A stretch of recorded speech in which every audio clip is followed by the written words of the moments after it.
2000년 전에 이 소아시아 지역을 중심으로 교회가 부흥을 했습니다. 그중에 우리 예수님께서 대표적인 7개 도시의 지역의 교회들을 언급하고 있는데요, 칭찬만 받은 교회가 있고 또 주님의 칭찬과 책망을 겸해서 받은 교회도 있고 또 책망만 받은 교회도 있어요. 근데 7이라는 숫자가 완전 숫자이기 때문에 이 7이라는 숫자 안에 우리 모든 성도들의 신앙의 모습이 다 포함되고 교회의 모습이 다 포함된다고 볼 수 있습니다. 또 그리고 각자의 교회의 그 교훈을 통해서 하나님께서 우리 각자에게 주시는 그런 교훈이 있다, 하나님의 메시지가 있다고 볼 수 있습니다. 그러면 왜 에베소 교회를 가장 먼저 나왔을까? 그 당시에 소아시아 7개 교회 중에서요, 에베소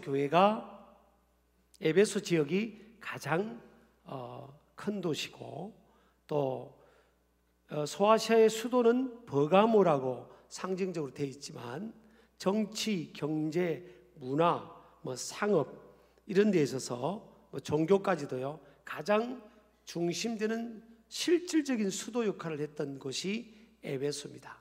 이 에베소는 브리스길라와 아굴라, 장막을 깁는 사람이었죠. 텐트 메이커였는데 사도 바울이 선교 현장에서 장막을 깁는 일을 하면서 선교를 했는데 그때 만난 평신도 부부입니다. 사도 바울을 만나고 예수님을 영접하고 은혜를 받고 양육을 받은 후에 이제 에베소로 가서 복음을 전해서 이 부부를 통해서 가장 먼저 복음이 전해됐고 또 아볼로 또 사역자를 통해서 복음이 전거됐는데 많은 열매가 그 당시에 나타나지는 않았어요. 근데 사도 바울이 에베소를 방문을 합니다. 사도행전 19장에 나오죠. 그때 한 12명의 신자가 있었어요. 근데 사도 바울이 그들에게 묻죠. 12명의 개척교회 같은 교회죠. 너희가 믿을 때에 성령을 받았느냐? 그때 그들의 반응이 우리는 성령님이 누군지도 모르고 있는지도 모릅니다. 그랬을 때 예수님께서 예수 그리스도의 십자가와 복음을 전가하고 또 그들에게 안수했을 때 하나님의 영이 성령님이 그들에게 임하게 됐죠. 그래서 이게 좀 육적인 신자들이 영적인 신자로 바뀌면서 나중에 이 에베소 교회가 세계에서 가장 규모가 큰 또 교회 중에 한 교회로 성장하게 되는 그런 역할을 하게 되고요. 사도 바울은 그곳에서 2년 동안 목회를 합니다. 이 사도 바울은 목회자이면서도 전 세계를 돌아보는 사도였기 때문에 한 곳에 2년을 머물렀다는 것은 굉장히 오래 머물렀죠. 그래서 예루살렘 교회에서 시작된 이 복음의 부흥 운동이 이제 안디옥 교회로 넘어갔고요. 안디옥 교회에서 이제 에베소 교회 쪽으로 넘어갈 정도로 에베소 교회가 교회사적으로도 굉장히 중요한 교회입니다.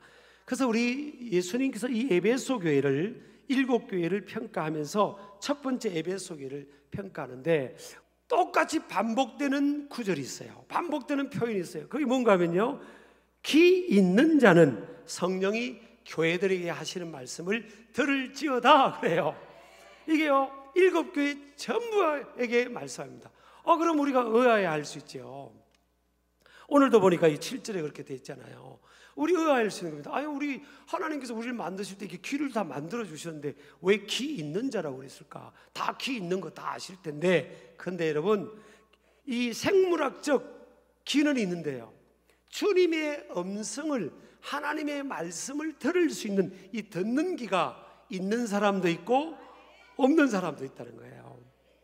아이들도 보면요, 부모님의 말은 다 보약인데 그 말을 잘 새겨 듣는 아이들, 자녀가 있죠.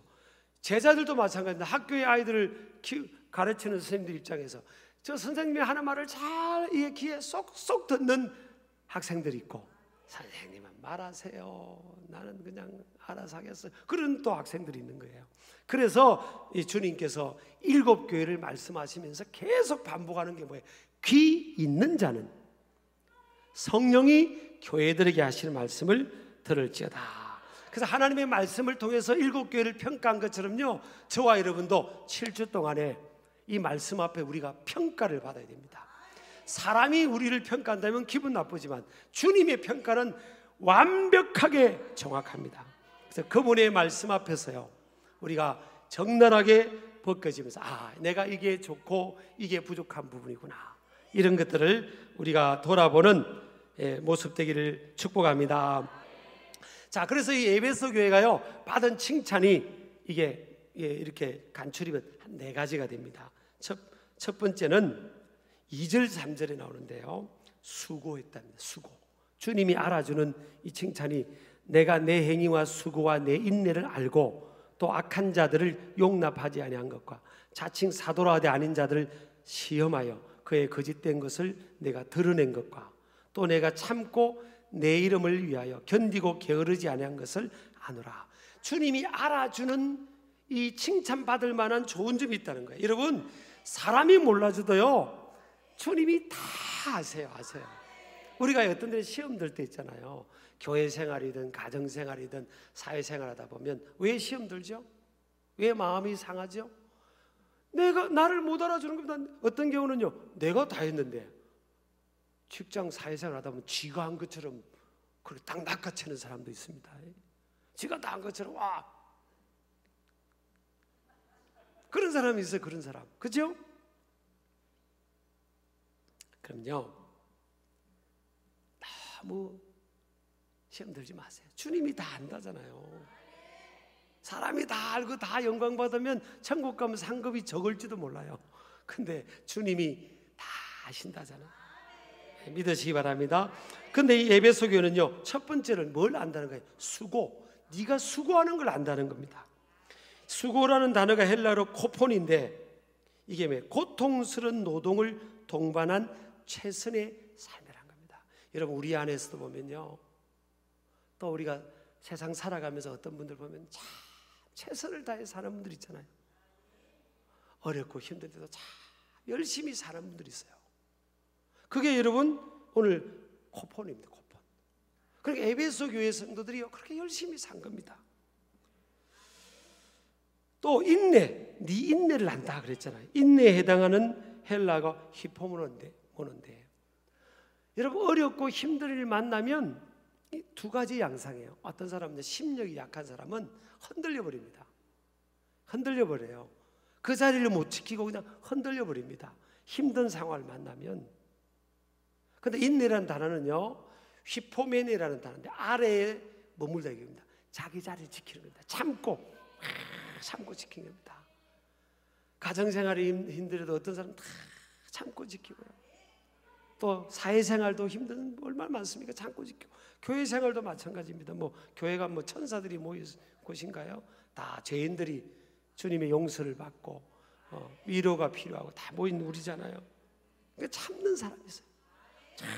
참 잘 참는 사람. 그러니까 주님이 에베소 교회를 칭찬하는 겁니다. 야, 너 잘 참는다. 너 정말 잘 참는다. 이게 능동적으로는 수고하는 거죠. 힘들어도 막 열심히 살고 일하고 고달픔 이겨내고. 인내는 뭐예요? 수동적인 태도인데 참아내는 겁니다. 어떤 어려움도 개의치 않고 적극적으로 극복해 나가는 확고부동한 태도죠. 에베소 교회 성도들이 그렇다는 겁니다. 자, 그리고 또요, 악한 자들을 용납하지 않은 것과 거짓됨을 드러냈다. 그게 6절에 보면 니골라당이라는 이단입니다. 영지주의라고 하죠. 이레니우스가, 제가 다 설명은 못하겠고 나중에 원고가 나올 겁니다만은 영지주의자죠. 근데 이 니골라당이요, 사도행전 6장에 보면 예루살렘 교회 7 성령 충만하던 7 안수 집사 중에 니골라고 있습니다. 그리고 이레니우스가 그 7 안수 집사 중에 니골라가 나중에 영적으로 타락해가지고, 교만하고 타락해가지고 니골라당 이단이 만들어졌다는, 그게 좀 정설입니다. 정설. 그래서 구원받았으니까 이 육신은, 이 영지주의는요, 육신은 내 마음대로 이게 해도 된다는 그래서 로마 황제 숭배 그런 거하고도 믹스가 되고요. 막 이 잡동사니, 기독교로 시작했지만 이게 막 토속 속에서 막 잡동사니가 된 그런 그 종교들이 있잖아요. 그런 것과 비슷한, 그러면서 윤리적으로나 생활은 마음대로 이렇게 해도 영은 구원받았으니까 아무 문제가 없다, 이런 그런 거죠. 그 이단입니다. 이게 이제 지금 에베소 교회로 이렇게 침투하는 거. 이걸 막 에베소 교회가 막 싸우고 막 이렇게 이겨내고 막 거짓 사도들을 거부하고 이런 투쟁을 오랫동안 한 겁니다. 이런 와중에도요, 네 번째 보면 게으르지 않았다. 여기선 게으르지 않다는 것은 뭐 게으름을 말한 게 아니라 원어에 보면 낙심하지 않았다, 포기하지 않았다, 낙심하지 않았다, 이런 표현이에요. 표준 세번역은 낙심한 적이 없다, 공동번역은 낙심한 일이 없었다. 그러니까 여러분 보세요. 자, 고달픈 중에도 열심히 최선을 다해 살죠. 또 참고 인내하지. 또 이단들을 싸워서 막아내지. 자, 그리고 게으르지 않고 낙심하지 않고 열심히 이겨내지. 그러면 이 정도 되면요, 험잡을 데가 없는 겁니다. 만약에 이런 분이 우리 교회 교인이면요, 저도 깜빡 속을 것 같아요. 뭐가 험잡을 데가 있습니까? 밖으로 볼 때 험잡을 데가 없어요. 근데 주님께서요, 딱 내면을 지적합니다. 네가 책망할 게 있다는 겁니다. 뭐냐면 너의 처음 사랑을 버렸다는 겁니다. 처음 사랑이 조금 남아있다 이것도 아니에요. 처음 사랑을 버렸다 합니다. 버렸다. 그러니까 이 사랑이라는 영역은요, 내면의 영역입니다. 내면의 영역이에요. 우리 인간의 중심의 영역이에요. 밖으로 드러나는 아까 행위라든지 뭐 밖으로 는 어떤 태도의 영역이 아니에요. 숨겨진 inner being입니다. 내면의 영역입니다. 이게 잘 안 드러나거든요. 그래서 사람들은 이게 별로 안 중요한 줄 알아요. 우리 내면의 상태가 별로 안 중요한 줄 압니다.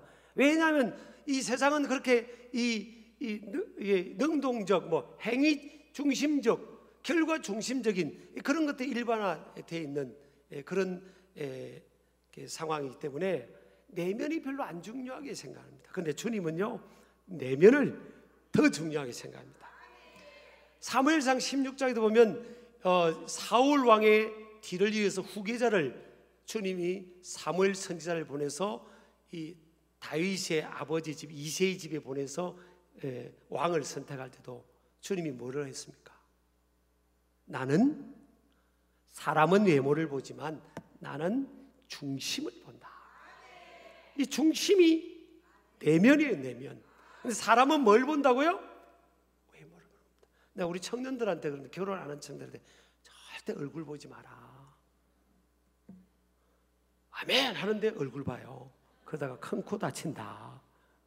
그것도 중요하지만 말을 예쁘게 하는 사람, 그런 사람이 좋다. 말을 예쁘게 한다는 건 뭐예요? 내면이 예쁘다는 거예요. 그렇게 제가 말을 청년들에게 좀 멘토링을 해주기도 하지만요, 중심. 그러니까 이 에베소 교회가 밖으로는요, 뭐 그냥 잘 싸우고 참고 또 열심히 일하고 뭐 이렇게 낙심하지 않고 좋은데, 중심이 처음 사랑을 다 버려버린 겁니다. 이 버렸다는 게 포기하다, 버려두다, 아페케스라는 단어인데 부정과거 시제라서요, 더 이상 사랑을 가지고 있지 않다, 이런 뜻입니다. 이례적 행위로 버려버린 겁니다, 사랑을. 그러면 왜 에베소 교회 성도들이 사랑을 버렸을까? 왜냐하면요, 거짓 가르침을 시험하고 판별해낼 뿐 아니라 그들을 구별하고 대적하느라고 싸우다 보니까 형제에 대한 사랑이 상실되고 주님께 대한 사랑도 상실하게 됩니다. 여러분, 이게 에베소 교회가 주시는 교훈이 있어요. 에베소 교회는 뭐예요? 옳고 그름의 문제를 가리는 것에 집중하다 보니까 매몰된 거예요, 그것에. 그러다 보니까 자기 가슴이 식어지는지도 몰랐던 겁니다. 여러분요, 부부 간에도 있잖아요. 제가 이제 예를 듭니다. 이제 생활 중 부부 간에도 자꾸 이렇게 같이 살다 보면 이렇게 부족한 모습이 보이잖아요. 왜 안 보이겠습니까? 그리고 여러분 보통 한 60년, 70년 이렇게 같이 사는 거 아니에요. 이게 보통 일은 아닙니다. 아무 일이 없이 살아간다는 게 이게요, 보통 일은 아니에요, 사실은. 그렇잖아요. 근데 자꾸 상대방 못하는 것을 자꾸 지적하고 내가 고치겠다고 마음먹고 자꾸 이렇게 하면 고쳐지지도 않아요. 그런 말 있잖아요. 부인의 잔소리를 듣고 소리를 듣고 변화된 남자가 아직까지 한 명도 없다고. 안 고쳐져요. 여러분, 우리가 보세요. 전요 예수님 때문에 많이 변화됐습니다, 솔직히. 여러분, 예수님 모를 때하고 저는요 정말 많이 바뀌었거든요. 지금도 여러분이 볼 때는 부족함이 많지만 과거에 비해서는요 너무 많이 바뀌었습니다. 저와 여러분도 아마 그러실 겁니다. 근데 자, 우리가 왜 바뀌었죠? 이게 사랑 때문에, 사랑. 주님의 사랑을 우리가 경험한 거예요. 주님 사랑이 뭐예요? 그냥 주님이 우리를 용서해주고 덮어주고 품어주고, 사랑은 허다한 허물을 덮어준다 했습니다. 이러니까 주님의 사랑을 우리가 경험합니다. 나 같은 죄인을 주님 용서해 주시고 나를 위해 주님이 희생해 주셨구나. 그 사랑을 아니까 점점 그 사랑 때문에 누구를 사랑하게 되죠? 예수님을 사랑하게 되는 거예요. 사람은요 가까이 하면 사실 상처받습니다. 사람은 가까이 할수록 상처받아요. 그래서 내가 가끔 제가요 지금까지 살아오면서 어떤 분들이 너무 누군가하고 너무 친한 분 있잖아요. 맨날 같이 다니는 분 좀 걱정이 됩니다. 왜냐하면 그냥 사람은요 일정한 거리를 두고 그냥 모습 그대로 이렇게 봐주고, 그래 참 부족함이 있지만 그래도 내가 품어야지 하면서 이제 하나님께 기도하면서 그렇게 가야지, 너무 가깝다 보면요 찔립니다. 사람은. 그래서 그냥 적당하게 모습 그대로 그냥 봐주는 거예요. 부족한 점이 있으면 주님 은혜 내려주세요, 이렇게 해야 가야 되는 겁니다.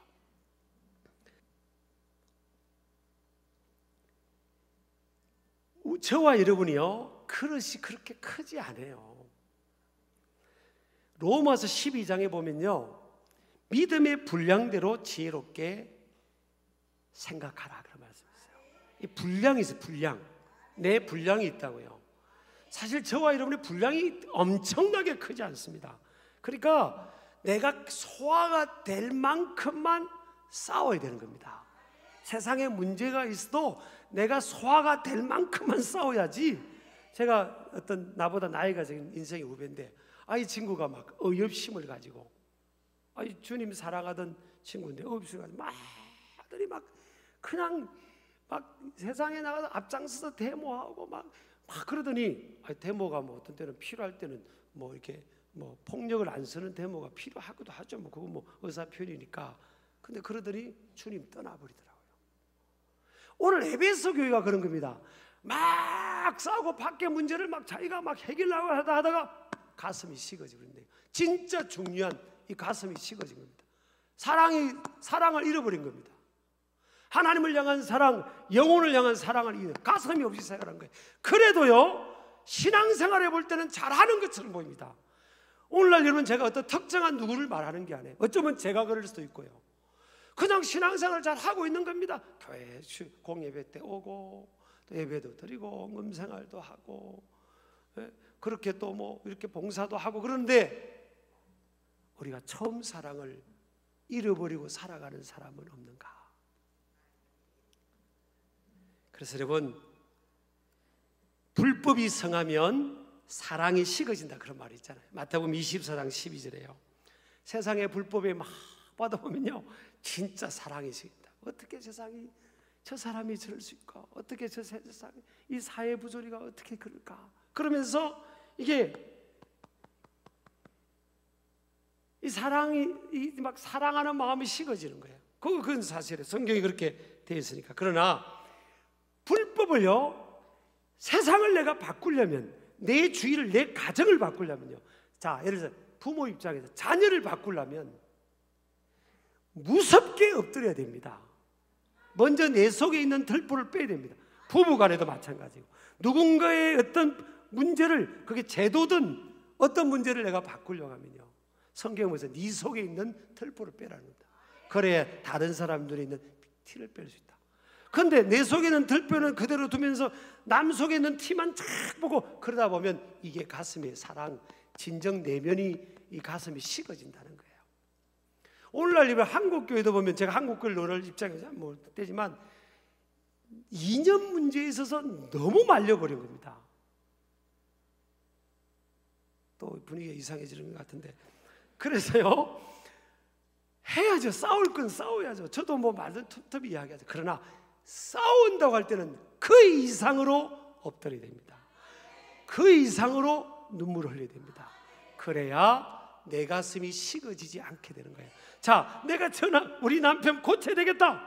그러면 그 남편을 위해서 죽을 각오로 그 영혼을 위해서 울며 기도하면서 그걸 싸워 나가야지. 그거 안 하고 그냥 싸우다 보면요, 내 가슴이 식어지고 내 가슴이 냉랭합니다. 그래서 부부간에도 냉랭하게 사는 사람들이 이 세상에 얼마나 많은지 모릅니다. 그냥 사는 거예요. 그냥 뭐 갔다 와서 뭐 남편 돈 벌어주고 밥 해주고, 그냥 뭐 그냥 정의 없이 삽니다. 정의 없이 그냥 살아. 그런데 밖에서 볼 때는 아무도 몰라요. 근데 주님은 그걸 보시는 겁니다. 야, 그렇게 사는 게 아니다. 제일 중요한 게 믿음, 소망, 사랑, 그 중에 제일은 사랑인데, 네가 제일 중요한 게 믿음은 있는데 제일 중요한 게 지금 사랑이 지금 식어져 가지고 네 지금 사랑이, 이 불이 꺼졌다는 건요, 실체가 꺼진 겁니다. 그래서 여러분, 우리 신길교회가 우리 적용하자면요, 저는 세상을 변화시켜야 됩니다. 사실 Come on to the change of the world. 우리가 세상을 오라, 우리가 세상을 변화시키는데 어떻게 우리가 세상을 변화시킵니까? 우리가 어떻게 세상을 변화시킵니까? 뭐로 변화시킵니까? 우리가요, 뜨거운 주님의 심장, 사랑. 여러분, 이 야곱의 12 아들 중에서 11번째 아들이었던 요셉이 장자가 됐잖아요. 형들이 요셉을 팔았어요.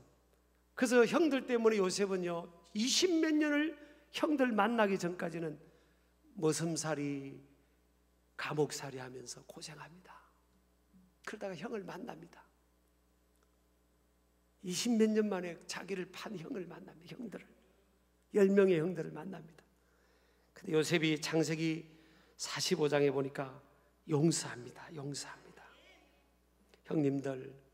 형님들이 나를 노예로 팔았다고 생각하지 마세요. 하나님이 우리 민족 구원하려고 우리 형님들보다 나를 먼저 이곳에 보낸 겁니다. 그럼 용서합니다. 그래서요, 동생인데 요셉이 가슴이 형들보다 더 넓은 거예요. 그러니까 하나님이 네가 장자다. 그럽니다. 우리 교회도 그렇고요, 저도 그렇고, 가슴을, 하나님, 이거는 평생의 우리의 숙제입니다. 이거는 원타임이 아니에요. 하나님, 가슴을 넓혀주세요. 여러분, 나라와 민족을 위해 쓰일 사람은요, 이 가슴이 나라와 민족을 품을 만한 그런 이 그릇이 되어야 됩니다. 창세기 49장에 12 아들들, 야곱의 아들을 축복하면서 각 사람의 분량대로 축복했다고 그랬어요. 이 분량, 가슴의 분량이 되야 됩니다. 우리가 얼마 전에 뭐 100개 교회 섬겼지만 이런 정도가 아닙니다. 이 나라 민족과 세계 열방을 우리가 품고 변화시키려면요, 그걸 품을 만한, 내가 희생해서라도 품을 만한 이 사랑의 이 가슴이요, 이렇게 되면 하나님이 그때 그 사람을, 그 공동체를, 세상을 변화시키는, 나라와 민족을 변화시키는 그런 가슴으로 쓰시는 겁니다. 우리가 그렇게 되기를 주의 이름으로 축복합니다.